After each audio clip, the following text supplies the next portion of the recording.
This Thursday's video is on our top 10 tips, tricks, and mistakes to avoid for complete furniture flipping newbies.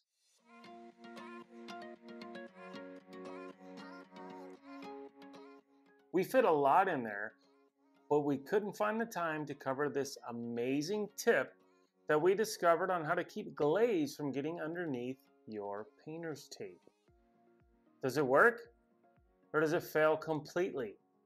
If you've ever thought about using glaze on your furniture, please check out this video first. I'm Michael, and behind the camera is Ellie. We are the Bill Paying Hobbyists, and we're using our hobbies and skill sets to pay off debt and to save up for a down payment on a house.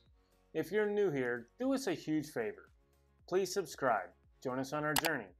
Don't forget to hit that notification bell so you'll be the first to know when new videos come out. The colors we used in our furniture flip from last Thursday's video came from the furniture flipping teacher, but she also used the glaze. We were going to use the glaze, but then found out that it was starting to bleed underneath our painter's tape. We found a neat tip on using caulking. We are going to try that out with you here and see if it works, or is it going to fail miserably. All right, so we have a scrap piece of wood and we're going to test the glaze, and the glaze that we're using was the Rust-Oleum chalked smoke glaze. And we took the scrap of wood and we painted it with some Dixie Belle Plum Crazy. It has 2 coats on it. So in our furniture flip, our panel beds actually had an indentation, and we didn't want the glaze to go all the way to the indentation, so we taped off the edge of the bed, the edge of the indentation, did it all the way around as a border to try and stop the glaze. The glaze was running up underneath the tape and was bleeding. It looked terrible. So we were told that you can take some caulk, I'm just using some regular DAP caulk, and you run it along the edge of your tape, smear it out. Paint will not go underneath the tape.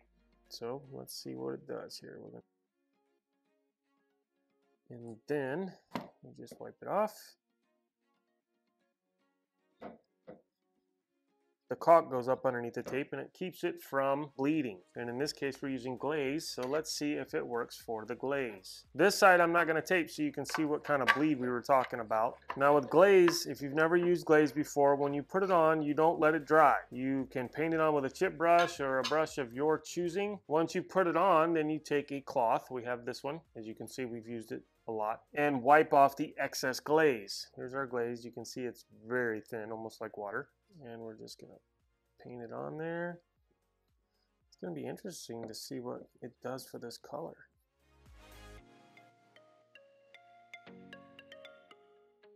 And you just put it on. You want the strokes to be even, especially when you go to wipe it off like I'm gonna do next, because that's what leaves the dimension of the glaze. It gives you that effect. Just take your rag. I'm gonna try to make a flat spot here. I'm going to take this section right here and we're going to wipe it. That's it. I'm not worried about that for demonstration purposes. And then supposedly we're done. Now the paint should not go underneath the tape. This side it most likely did. If it doesn't or didn't, watch it turn me into a liar. Oh, no. See, look at that. Bled right through. Terrible. We had that on the entire set, and that is not something we wanted. Let's see how the tip worked. All right. That worked pretty good. There's a little problem here, but that's because of the wood. There was actually an indentation and I didn't push the tape down very far. However, I do notice something else. Look right here where that caulk is. You can actually see where the residue is from the caulking. Let me see if I can move this up so you can see it. You see that line? Oh, here we go. There you go. You see the line right there? And it's all the way out here where the residue is. Now imagine that on a light gray background with this glaze. So glaze works. Glaze looks beautiful when you're using it on an entire piece. If we were to glaze this entire piece and had no tape off, it would be beautiful. It would look like that throughout the entire piece. However, this glaze, the Rust-Oleum glaze, is too thin and runs up underneath tape. In conclusion, the furniture flipping teacher had a great idea using the glaze on a flat surface. For us, when you're taping off, you can see that the glaze will run underneath your tape, and even if you try the trick with the caulk, while it doesn't run under the tape, it does leave a caulk residue that you can see And when you're using a big surface, that caulk line is going to be very, very noticeable. Our recommendation is to not use glaze if you have to tape something off. If you're going to use a flat surface and the whole thing is going to be glazed or sections of it, I would use it. So in this situation, this tip is a bust for us. All right, Ellie, do we have any questions for this week or comments from our subscribers? Actually, yes, from the Buffalo Horn Pen video. There was a comment from a subscriber asking about the proper usage of a pen blank vise. Ah, all right.